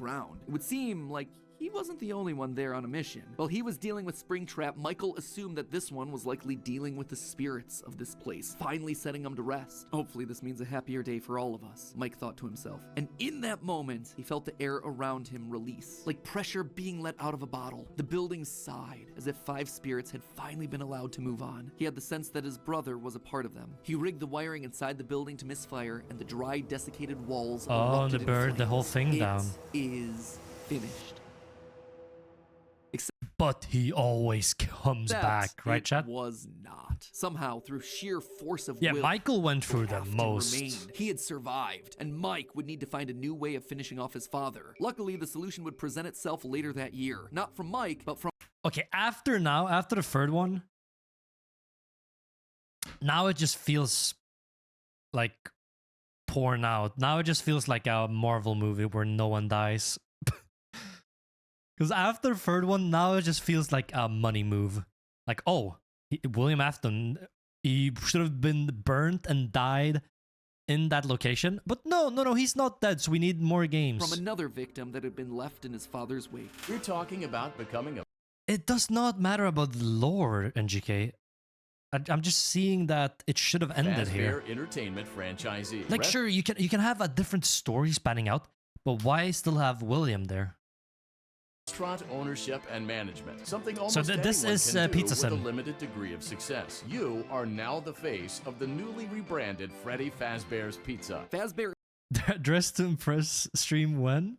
Oh, it would be fun. It would be really fun. Maybe. Entertainment as a brand had been closed for years. William had been stuck in a suit and a wall. The Now we're in only Pizza person Sim, who I'm legally could guessing. bring the franchise back was Henry, but he'd largely pulled out of the franchise around the time of his father's disappearance. Something was up. Surely this had to be some kind of a trick, right? Mike, doing what he did best, applied for a franchise and immediately got the job. There was just one thing out of the ordinary. Paragraph 4. If you are playing this tape, that means that not only have you been checking outside at the end of every shift, as you were instructed to do, but also that you have found something that meets the criteria of your special obligations under paragraph 4. No employment contract he'd ever signed required him to keep special lookout for independently moving animatronics outside the restaurant. Now he knew something was up here. Henry was luring them all back. Rather than trying to go to them, like Mike had done for years, Henry was doing the opposite. He was putting them all under the same roof. He was finishing them off for good. Mike knew this. Oh, so Pizza Sim is about like luring the animatronics back and finally destroying them. Wasn't meant to be a restaurant. It was meant Once to be and for a all. prison, a containment vessel, a locked box meant to trap them all in Locked so they could box. finally end the madness. It took a few nights, but eventually everyone was there. His father, the puppet, the robot spaghetti that had once violated his body, and his sister, now hopelessly devoted to serve the man that had once gotten her killed. It was time. He had been instructed to seal the doors and leave, but while he locked everything down, he didn't move on. If this was truly meant to be the end, if the remnant needed to be washed away, he needed to be a part of that. This is where your story ends. And to you, Oh. my brave volunteer, who somehow found this job He dies. not intended for you. Michael had the worst fucking life. If this is how his story ends, he had the worst life Although ever. there was a way out planned for you, I have a feeling God that's not what damn. you want. I have a feeling that you are right where you want to be. Oh, and this is if you finish the what's it called? The actual thing. Oh, okay. Pizza Sim story-wise and ending-wise makes so much more sense and is much better now. But still, the gameplay is sucks ass. And to you monsters But this makes so much more sense. trapped in the corridors, be still and give up your spirits. They don't belong to you. For most of you, I believe there is peace and perhaps more waiting for you after the smoke clears. Although If you for see, I one of feel you, like it the went darkest down pit of after hell this. has It feels opened like... to swallow you whole. Because this is kind of like a whole circle thing. Michael ending what his father like started and being part of it, like ending his own life and finally resting. And with that, it was over. The Afton legacy died with all of them trapped inside Surely of it a should have literal ended here. box. As the flames danced around the office, Mike, for the first time in decades, was happy. But William wasn't gone yet. Oh my god. But Michael is dead, right? Although the darkest pit of hell was open and waiting for him, something or someone wouldn't allow him to move on. Instead, he found himself locked in moments from his past. The pizzeria, his son's room, his underground bunker. It was as if his brain's neurons were all firing at once, overloaded, mixing and matching all his biggest fears, regrets, failures. What was this place? Oh, is this the ultimate custom night? Where you can customize everything, like the map, what animatronics you want to fight and stuff? I mean... FRI hate steel wool, I mean even Epic Games could have done. I am gonna fix the TTS in the future, trust me. Of smoking that burning bush. Tonight was William's hell. That makes sense, efficiency. How did he get here? He called out into the silence. That makes a lot of sense. Then they started coming. Without warning, animatronics, both new and old, began to jump out at him, bite him, rip him limb from limb. The pain was immeasurable. Make it stop. Make it stop. William, for the first time. Do I need to play Ultimate Custom Night, chat? Is there an actual story, or is it more you can just customize whatever you want to play with? Longed for death, an end to this torture. Just as it felt like he couldn't take it anymore, everything was quiet again. It was as if the world had been reset. There was a brief moment of quiet, and then the onslaught began again. Dozens of faces from his past, all focused on him. A waking nightmare that he couldn't escape from. More pain, more ripping. It was his own personal hell, but why? Who is Enard in all this? Are they gonna say it to me, or should you just say it now? Is Enard gonna be mentioned in here? Because I'm still wondering. Been talking about him so many things here. Enard is the wire guy. Cassidy? What? We'll see. Is Enard like the smart living animatronic? Why couldn't he that just tricked us? die? And then he saw them, a group of characters he never thought he'd see again. Those janky, stolen characters that had started everything. The mediocre melodies. It had all started to go wrong once they showed up. Once Henry had made them. But mixed in with their obnoxious southern drawls, William heard some... God, like... the FNAF fan base is just a clusterfuck. It's just everyone... else. It's just everyone complaining about who is wrong or right. He tried to release you. He tried to release us. But I'm not gonna let that happen. I will hold you here. I will keep you here. No matter how... Can we calm down in the chat? Can we please calm down?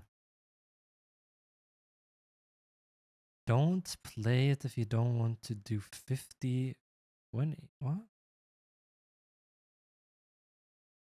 So, okay, let's just they burn us. That voice. He knew that voice, but from where? Greetings from the fire, and from the one you should not have killed. The one he shouldn't have killed. William thought back. He'd done a lot of awful things, but there was Charlie. No. What was her name? The first one that stood out. Not the first Charlie, one he his killed, drunken Charlie. Act of revenge. Not Susie, his first true murder. What? No. Instead, it was Why? the one that he had lost control with. The one that he had broken beyond repair for. Oh, so this is where it comes back from. Cassidy, the one he actually like really brutally murdered.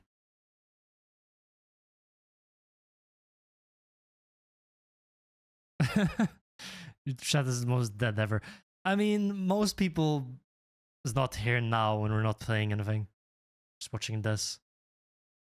No good reason other than.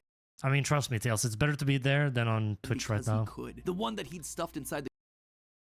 So is Cassidy and Nard?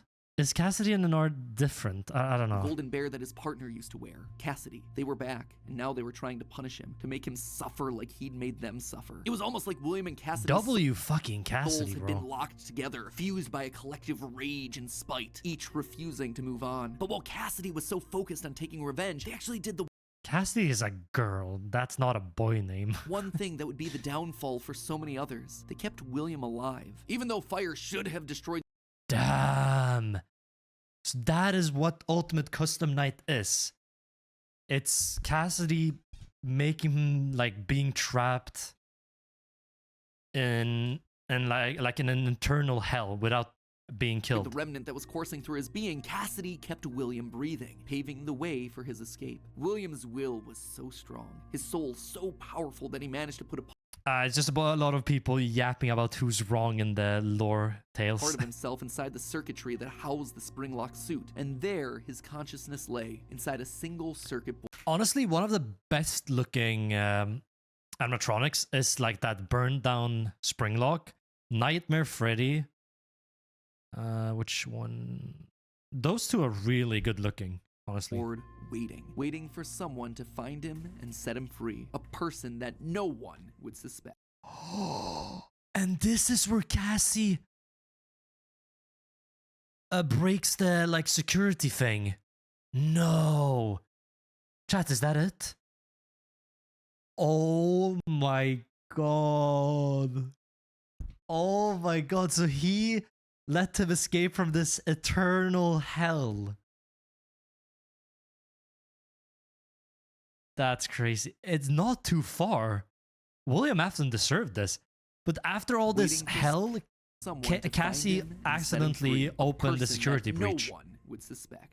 Okay, so a bit of a shorter chunk, but an important one as we shift perspectives to Mike and tell his side of the story. And with FNAF VR, AR, and Security Breach having so much to explain, I didn't want to rush through things by trying to cram it all in here. Don't worry, I know you've all been patient. The final video is happening on March 25th. That is locked. It is getting ready to go. Trust me, I want this thing to be over and done with as much as you. I am not just stretching it out for the views. But before we wrap up for the day, I did want to talk about the big Orville elephant in the room, Mike's quest for revenge. You might have noticed that I was vague about the dates, and there's a good reason for that. I don't know them. There is no good way for me to make them fit in. Here's what I do know. We know with a high amount of certainty that Michael Afton is the character that we play as up until Ultimate Custom Night. Mike Schmidt and Fritz Smith, the security guards for FNAF 1 and FNAF 2 respectively, get fired for, quote, tampering with the animatronics and odor. So weird connection between the two of them, right? But now, look at the phantom animatronics that are haunting us in FNAF 3. They use models from both FNAF 1 and FNAF 2, meaning so it was always security guard chair, Michael, Fazbear Frights, they have just to with have seen different both locations names. and their animatronics. And that's not all. Their designs are burnt. It's a weird detail in the game, and it's something that the character encyclopedia repeatedly calls attention to. The burned texture for these phantom animatronics. Why is that so unusual though? Fazbear Frights is the first time in the franchise that we hear about anything burning down. From that point on in the story, it's like the characters turn pyro and are suddenly setting fires left and right. But for the first three games, nothing ever catches fire. The animatronics are just moved or repurposed in some way. So when did they burn? And why would our security guards see them as being burned? Yeah, exactly. Someone has to have been going location to location, setting these places on fire, purging the sins of the past. We know we're definitely playing as Mike and sister location in FNAF 6 based on the in-game dialogue. And in FNAF 4, there's an Easter egg where we can hear the phone call from Night 1 of FNAF 1, meaning that whoever's in that bedroom has heard the recording as a security guard. We also know that Mike has seen the nightmare animatronics based on his...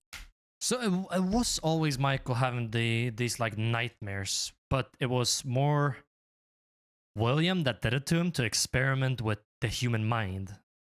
All right. drawings in the security logbook. Citrus Star, welcome to the stream. Welcome. Much love for stopping by. We're just done with the FNAF marathon and now we're learning. So overall, there is solid evidence that connects all of FNAFs 1 through 6. You'll also notice how the character in And this is where it should have ended. Chat, this is where everything should have ended. Oh my god.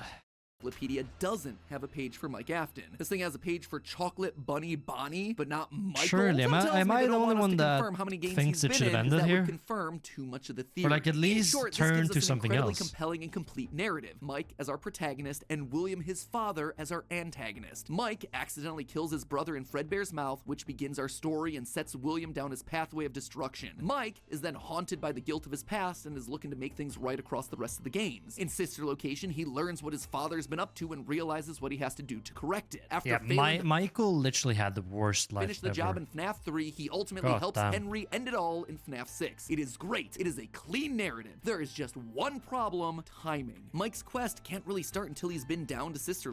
Yeah, the Mimic, FNAF Mimic or something is coming out, right?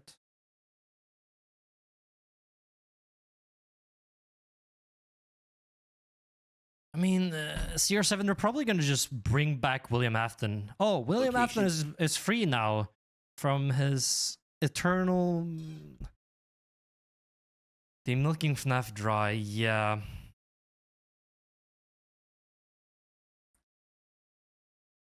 That's after. I mean, if they keep want to do it, like refine the story or like have new characters, move on. I mean, sure, we have like Gregory and stuff, but it feels like they're always going back to what worked. But you cannot go back to that like now. It's not gonna work now. I don't know.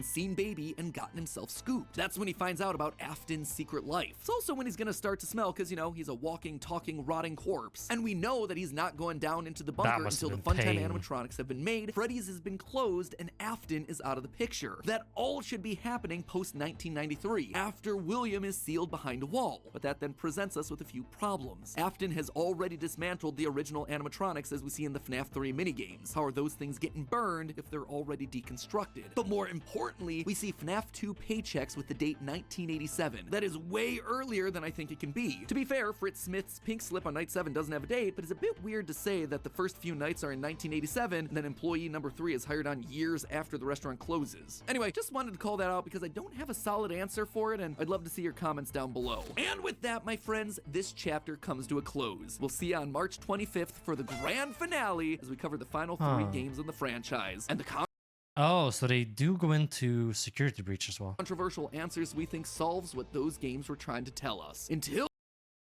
No, are you telling me? the franchise. Because William Afton told like, oh, I will make you whole again. Are you telling me... what's his name now? What's his name? His firstborn kid, the crying kid. Is he Gregory? Or what's his name now? Controversial answers we think solves what those Is that the whole thing? games were trying to He tell might us. be. I mean, surely from what William Afton specified, it must Fazheads, be. remember, even though Afton kind of succeeded So in crying being brought child back is Gregory. And that would make sense as well, because he doesn't have any parents. Right? There's no... They said as well in Security Breach, there's no records of Gregory actually being alive. There's no connections to his parents. Nothing. And all of this with William Afton and his, like, fucked up family, it would make sense if they, like, put it all, like, undercover and didn't want anyone to know about it. to life. Gotta admit, he's still looking a little bit on the dry, dehydrated side. I suppose 3 fires and being dead for a decade will tend to do that to you. Fortunately, thanks to today's sponsor, Arrow. Oh my fucking god. Yeah, next one. I think we should be done with the Aftons. I know they're the main characters, but now that we have all the Oswald and from Into the Pit, it's just confusing. Yeah. I mean, someone told me that Into the Pit is only a book that is in the game. So it doesn't really have a connection to the real thing, or... I don't know.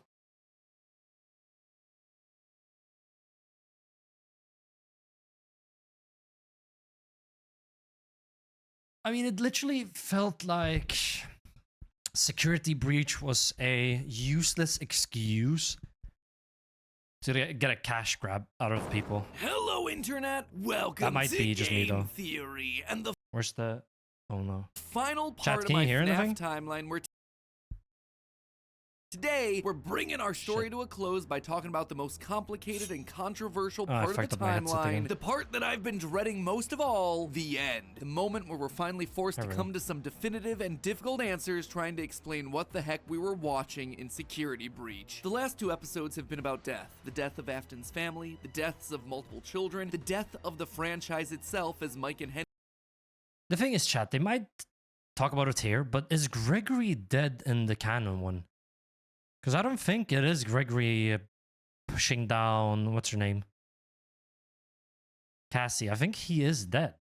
Figuratively and literally burn it all down. Today's episode, We saw what though, happened and the current to, end of this franchise is instead all about rebirth, Freddy. the return of old characters and new.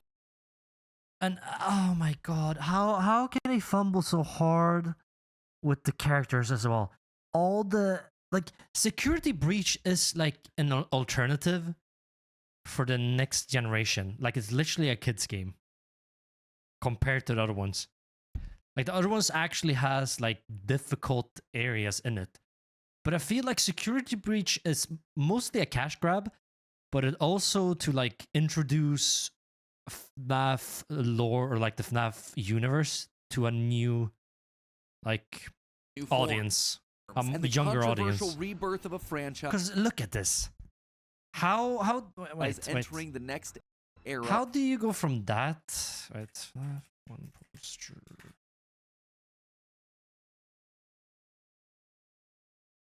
Nay, are you with me that Rockstar could have done and maybe? I mean, I don't know. But how do you take them from being actually scary to looking like some fucking Power Rangers? What is this? Even the Vanny ending is the canon one. Gregory would be dead. Story. But before we hop into the The Vanny ending is not the canon one, or? timeline, due to scheduling conflicts, I won't be able to have any live talk back after this episode. I know, I promised one, I was really excited about it, but I just couldn't make it work with my schedule and all the other guests' schedules. That said, I still do plan on doing one over the coming weeks with special guests. A lot of people think Mike is Glamrock Freddy. So chat, there is still a lot of open talk about a lot of characters. Is people just like yapping about a bunch of like theories? So chat, from after this, it's just a lot of theories, right? Without actually knowing what happens.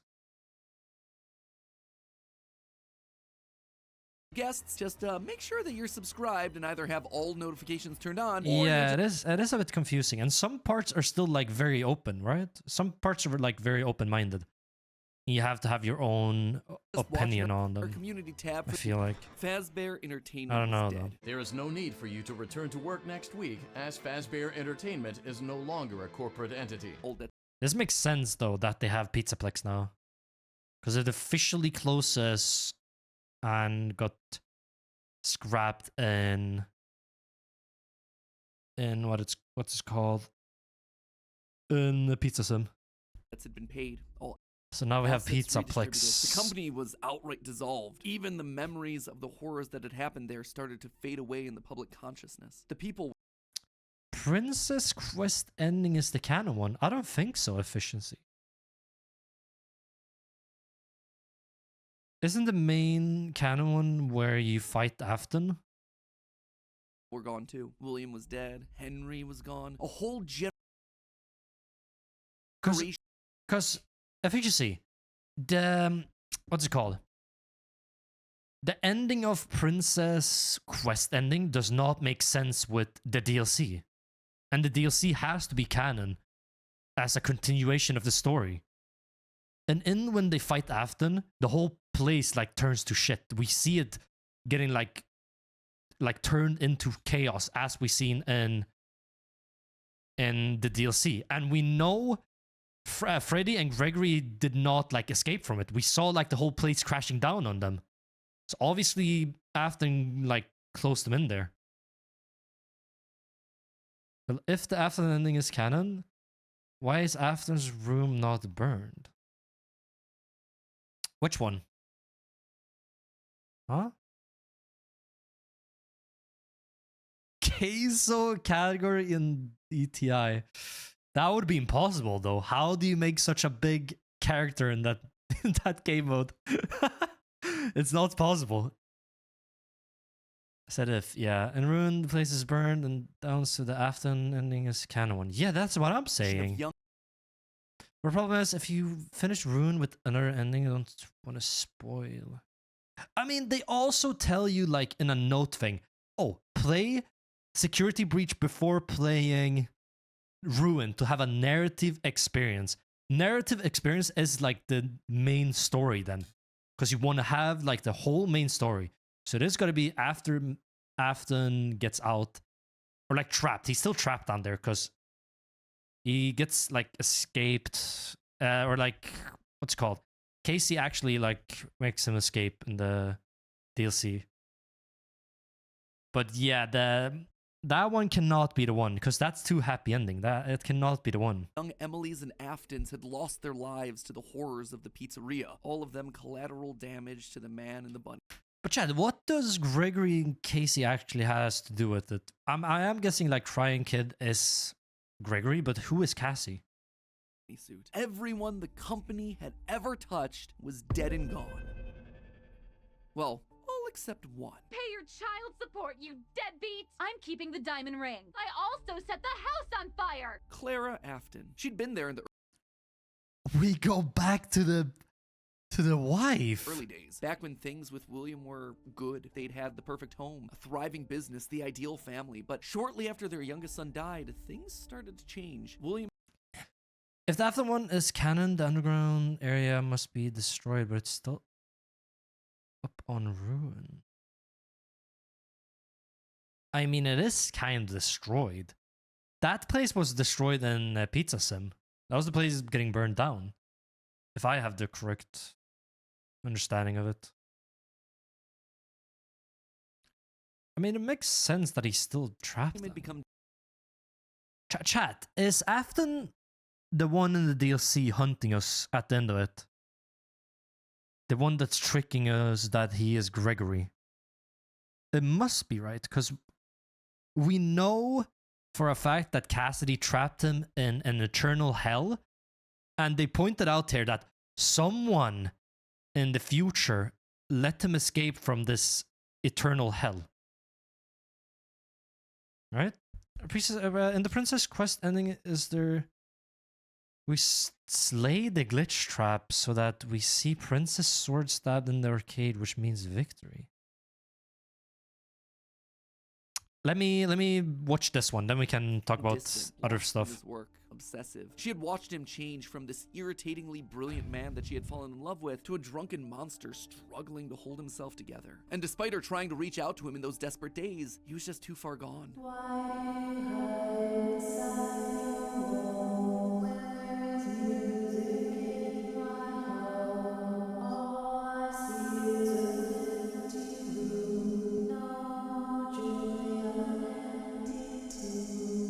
Admit it, you wanted to let me in. For her sake, she had to leave the relationship. And from there, she largely faded into obscurity. A mystery from No way she opened the Pizzaplex. past. A footnote Right? How does she connect to in this? his history. And that was fine for her. She wanted to leave that part of her life behind. She tried to move forward.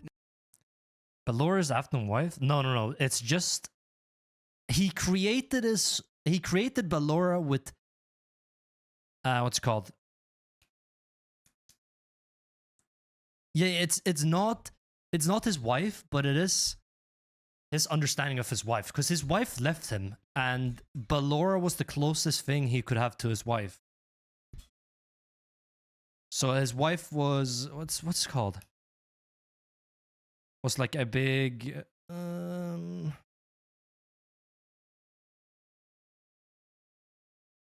watch that be named in years. What?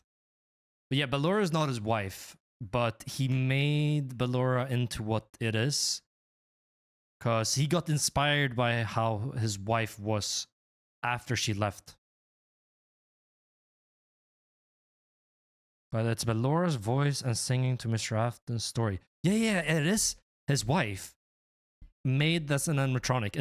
It's not connected to his wife though. It's just fully based on her. Never wanting to hear the name Freddy Fazbear again. A time defined by mistakes and broken promises. But then, the paperwork... She was the smart one to just leave. As Fazbear Entertainment began to close as a corporate entity, suddenly her mail was flooded with notifications, requests, obligations. She had been there since the beginning, helping William in the early days of his business. And now, as a shareholder and sole living member of the Afton family, all copyright... No way she opens up the Pizzaplex. It's and trademarks of both Afton It's Robotics so and Fazbear fucking Entertainment dumb. passed on to her. Memories of this past life that she had long left behind. Looking at the blueprints, That's so contracts, dumb. memos, she felt old wounds begin to reopen. The regrets of a happy family that had been torn away from her. William! They said she died after Elizabeth. No, they just said she got out of the picture. Doesn't mean she died. Had always Just makes sense that she That's what had leaves. attracted her to him in the first place. But he'd also been too blinded by obsession and pride. He was too jealous, too petty, too unable to actually see a bigger picture. But now, holding the paperwork that contained decades of heartbreak and trauma, she realized... When did they say that? It was... I mean, maybe it is a fake death to like escape the family. She I don't was know. holding the power. This was her chance. And one thought resonated in her head. I will put them back together. Did she actually make the pizza plex? Do they not learn from their mistakes?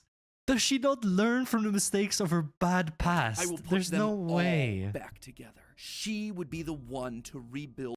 So she was the one to rebuild all the like bad memories This family, to rebuild the Pizzaplex. pieces of that shattered life, to reclaim the kids that Fazbear had stolen from her. But how? Looking at William's work, That's so dumb. She's even more...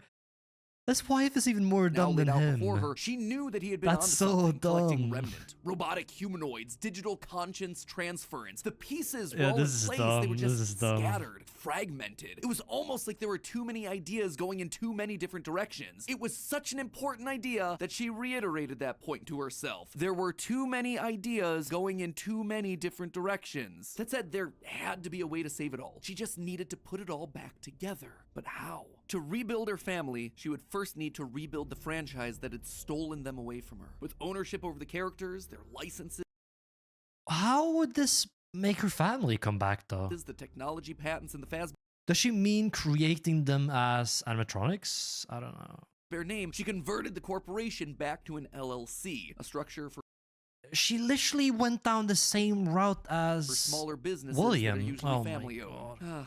Please don't tell me she goes around killing kids as well. Irony was fitting. From there, she would need remnant, and lots of it. Remnant was the key. Clearly, in the later years of his life, William had been using Circus Baby's entertainment and rentals as a remnant farm, sending robots to kids' birthday parties in the hopes of nabbing bits of the stuff here and there. But clearly, it wasn't enough. He had, what, like 4, maybe 5 animatronics going out every week? No. It was a decent idea, but to get the remnant they required... Chat. This thing when we're talking about his wife now, we're talking about going into security breach, right? The story of security breach. That's where we're going towards. So I'm not mistaken here. Okay. It needed scale. Dozens, hundreds of animatronics all out there, all gathering remnant from unsuspecting customers. She literally went around like a Pokemon hunter, catching all the animatronics. What is Something this? William would never ask for. William had kept everything in-house. His obsession with control limited him. Clara, though, she wasn't nearly that precious. A plan like this required partners, people outside of Fazbear to do the heavy lifting. So she contacted a mid-sized delivery company, DLZ Shipping Solutions, to help build replicas Gotta of all catch the original them all. animatronics. And with meal delivery apps being all the rage, why not an animatronic delivery service? Order one to celebrate your birthday, your Halloween party. How about a 4th of July picnic? We'll invite Liberty Chica and 4th of July Freddy on over. She would make sure that they made skins for every What occasion. the Chocolate Bonnies for fuck? Easter, Shamrock Freddies for St. Patrick's Day, Dia de los Muertos Chicas. And thus, the Fazbear Funtime service was born. That's right. With the Fazbear Funtime service, you'll never be Yo, alone. that's the You'll guy. always have someone watching your back. Was it ridiculous? Absolutely. Wait, chat, how does this go into the story? Is it literally just lore? This is not connected to a game, right? It's lore in between the games that intertwine into the games. Absolutely. Was it a sellout? Pff, no doubt. It was exactly the sort of thing that William would have hated, but it needed to be done to get enough remnant. Normally, the novelty of ordering an animatronic wore off after like what, 1, maybe 2 times? But with new skins for new holidays, suddenly you had yourself an Damn. Okay, his wife is actually the smart one. animatronic perfect The wife is actually the smartest one in the for every family. occasion. It would keep people hooked. It would keep them ordering the latest and greatest that Fazbear Entertainment LLC had to offer. And all the while, they'd be collecting and returning the remnant back to her. In a word, it was brilliant. There was just one problem with it. No one trusted the Fazbear cooked name. The company's hard. brand was still mud in the public eye. No one would want to hire animatronics from the restaurant franchise known for murdering children. Nothing kills a party quite like the threat of death, you know. So she needed to find a way to discredit the stories that had come before. Bye-bye, She needed to win CR7, back the bye-bye. public's affections, reactivate some nostalgia for the spooky stories of their childhoods. She needed a game. Multiple games, in fact. They lied to us. They lied to all of us. They told us that the whole point of this VR game was to undo the bad PR done by a rogue indie game developer. But that's not true at all. Those indie games were designed to conceal and make light of what happened. This isn't just an attempt to rebrand. It's an elaborate cover-up. Struggling game developers were a dime a dozen online, most working on their magnum opus between shifts at the Dollar General. So she found one. Steve just picked him out of obscurity, the right mix of desperate and doofus willing to say and do anything. What? What? Am I the only one that's not really catching on now? Why are we? Where are we in the story now? What?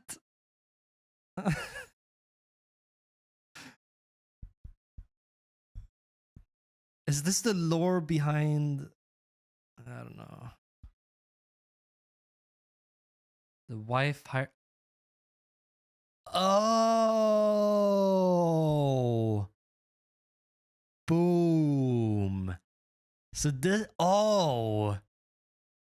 That's actually kind of sick. It intertwines to real life, and it's technically the reason why they made the games. That is actually sick. That is actually sick. What the hell? Okay. That's such a sick story of having an excuse to have games. But now with Security Breach, it just doesn't make sense. But yeah, that's so good. Like covering up all the stories of her like family's past, hidden like in fun games. Like, oh, different nights you're playing it. For a couple extra bucks. And he fell right in line, as expected, delivering stupid little things with dumb generic names like Mangle's Quest, Balloon Boy's Air Adventure, Five Nights at Freddy's. Bad gameplay with even worse graphics, but hey, they got the job done. People were suddenly talking about the clues inside of these things, searching for the hidden lore. That's so smart.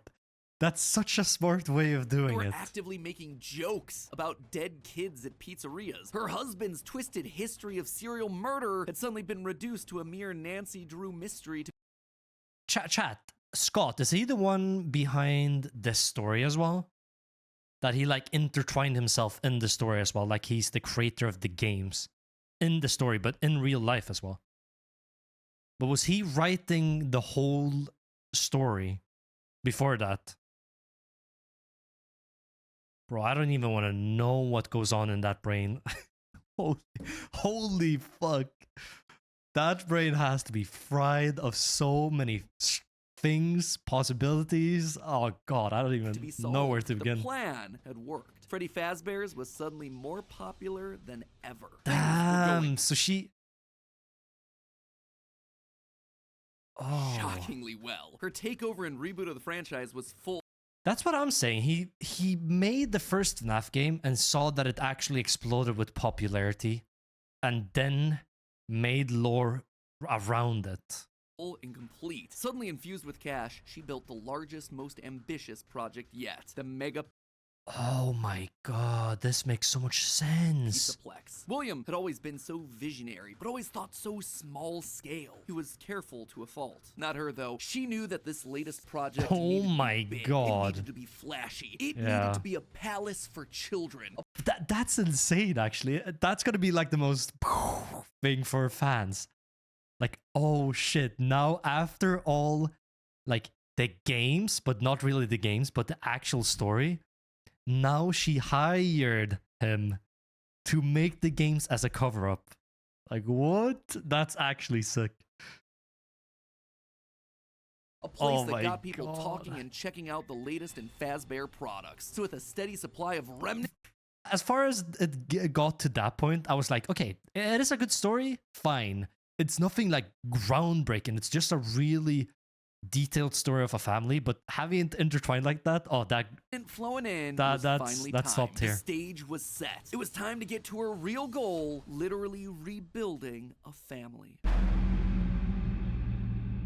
March 2035. The first was obvious. The crying child, her little boy, the one that was the first to get ripped away. Oh my god, she had everything. Why did she have to do this? She'd seen down in his bunker that William had gotten very close to replicating artificial humans using animatronic technology. And so that's exactly what she would do. Rebuild her boy from the ground up using robotic parts. I think that has to be Gregory. It has to be. Baggy brown hair, his favorite striped shirt, even down to small details that no one would notice, like the band-aid on his left knee. Oh my god. It is Gregory.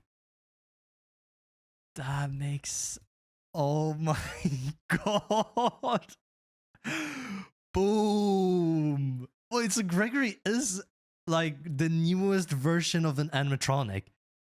But it's so in-depth that he actually... Oh my god, what? William's research had even found ways of making animatronics that could bleed and process food, making... So he was literally more human than robot. But when he was Gregory, he wasn't talking that much about his past.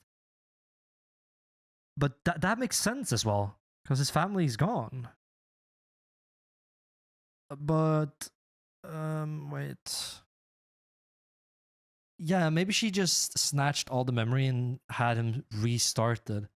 Because as long as she knew that it was like her kid, she would be happy. Them virtually indistinguishable from a typical That's human. insane. He would never have any idea of what he actually was unless he was explicitly told. The only things that could possibly ruin the illusion were any overrides to his internal systems. If something were to, say, interfere with the cameras that he had in his eyes, or cause some sort of a core reboot to his hard drive, or x-ray his metallic bones, then yeah, he would be exposed. But otherwise, to the outside world, he was just your typical, normal human boy. She worked down in the bowels of the pizzaplex, giving him life, but it was one thing to build him, it was another to help him remember his identity. He died so young, so early in their history, that there was no preserved memories for him, no documentation that she could just download into his digital brain. So bit by bit, she trained him, forcing him to remember who he was. In a corner of the room, she even made a makeshift... Oh, wait. This does not connect to security breach, though. Forcing him to remember who he was. In security breach, he doesn't know his parents. He's just an orphan child without any family. Or are they getting to that, maybe? I don't know.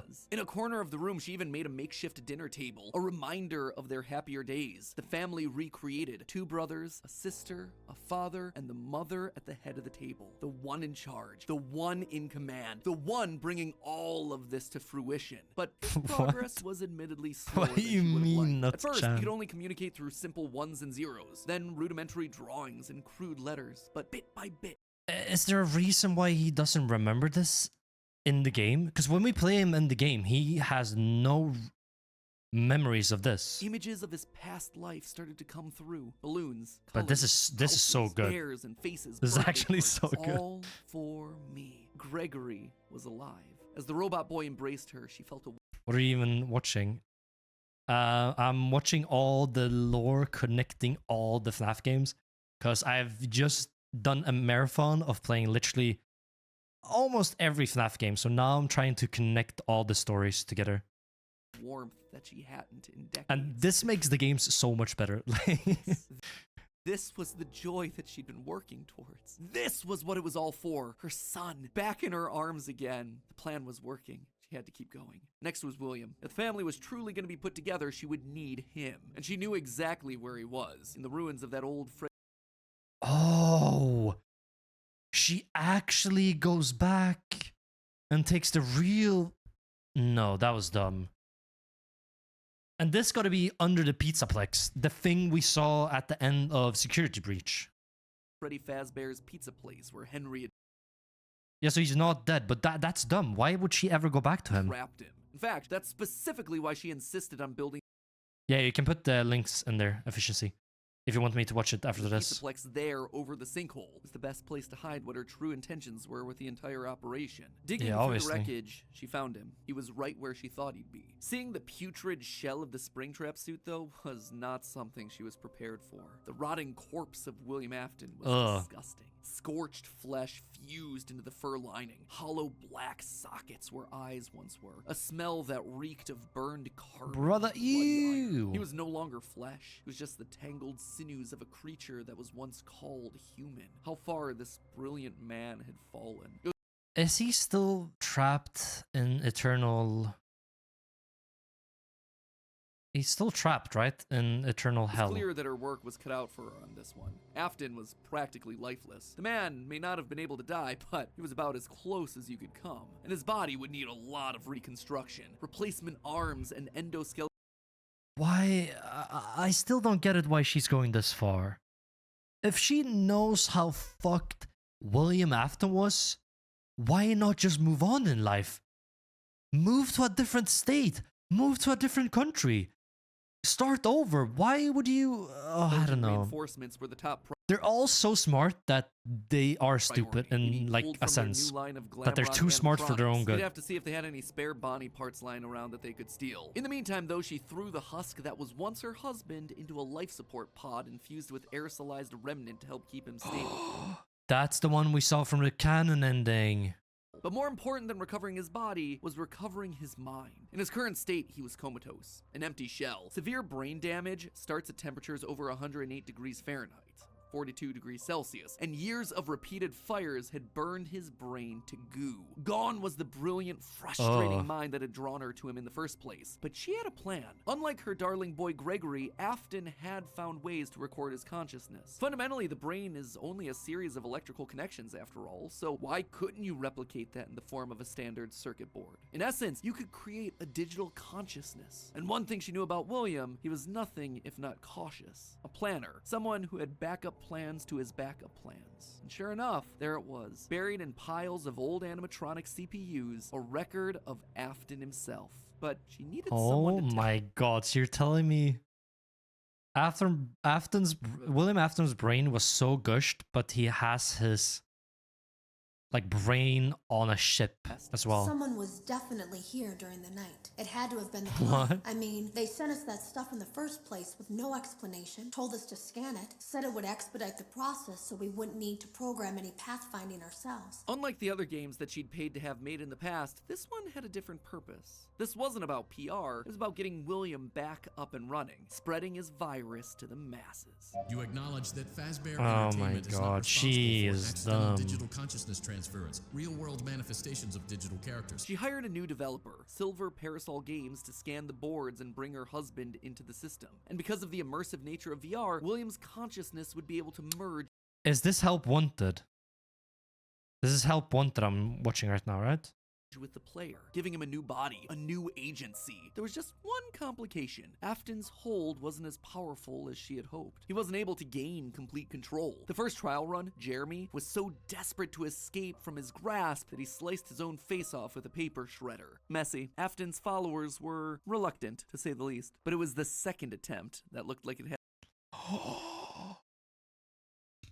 Oh my god, so you're telling me in the story, Help Wanted was an actual game that people could enjoy, and Vanessa was the one being brainwashed. And that's why she is as she is in Security Breach. Had the potential to kill two birds with one stone. Enter Vanessa. Mrs. Afton wanted a surrogate daughter. Her darling Elizabeth would have been a young woman at this point if she had lived. And Clara wanted someone who wasn't Elizabeth but could be just like her. Could she have just rebuilt her like Gregory? Sure, but she decided against it because she wanted an actual human mother-daughter connection. Well, that, and it would be redundant and narratively unsatisfying to have two robot kids in the same family. What could she say? William had put a lot of tools on the table for her to use, and she was planning on using them all. Plus, Elizabeth had always been so loyal to Daddy. It was time to give her a second chance, a true choice. And Vanessa seemed to be the perfect candidate to fill the role. Your dad's name was Bill? Your dad didn't play fair, did he? He used to make your mum look bad in court. He manipulated you. I know your mum... I know, Jackson, but it makes so much more sense now with with all the She with started all the as a QA explanations. tester at Silver Parasol Games, the VR game Oh development company my that was part of her God. plan to bring back William. But more importantly, Vanessa checked all the correct boxes. Right age, blonde, green eyes with a fondness for flowers and the outdoors. In many ways, it was her daughter all over again. Except it wasn't just looks and personality. What really mattered was Vanessa's mind. Underconfident, coming from a broken home, motherless, able to be manipulated. Yes. She That's would crazy. She would be the one to save dear old daddy, just as the real Elizabeth would have wanted. I will make you proud, Daddy. While testing the VR game, William's digital consciousness merged with Vanessa. Oh sure, she fought, fragmenting Afton's code. So are we playing as Vanessa in the Help Wanted one? And actually seeing how she got brainwashed?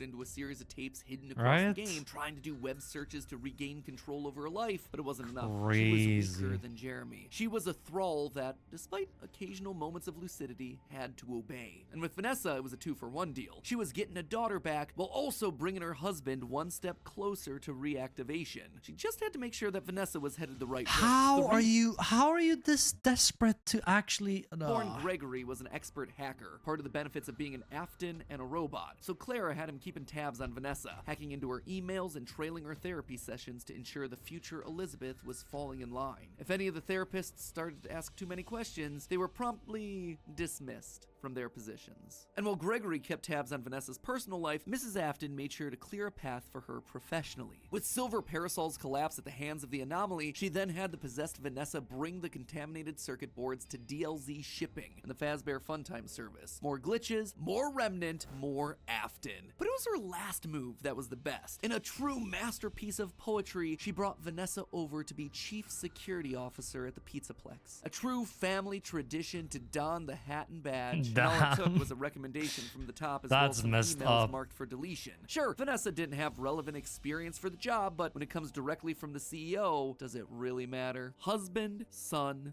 daughter. A corpse, a robot, a human. All that was left was Michael. Poor, troubled Michael. The boy that killed... No, just let Michael... just let Michael have his moment in peace, please. He's been through so much. The one that would spend years trying to make his guilty conscience right again. Don't take him back now. Protector. Well, she knew she needed him to complete the family. Something told her that the problem had already solved itself. Something had shifted when using Glamrock Freddy to excavate the buried pizza place. I have been here before. I found myself for the first time when I cleared the path. I have changed. My friends are here, but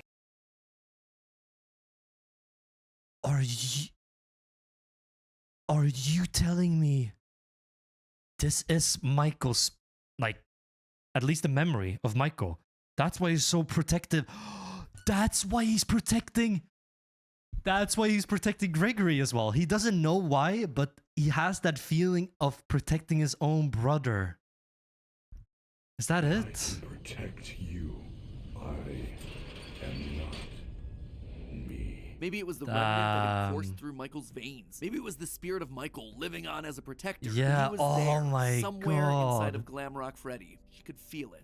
And just like that, she'd won. She'd done it. Sure, there were still some kinks to work out, some final That's brainwashing of Vanessa, some crazy. rehabilitation of William, but they were there. Finally, all together again under one roof. That's the messed up. Aftons reunited. Hey, what's gonna go Happy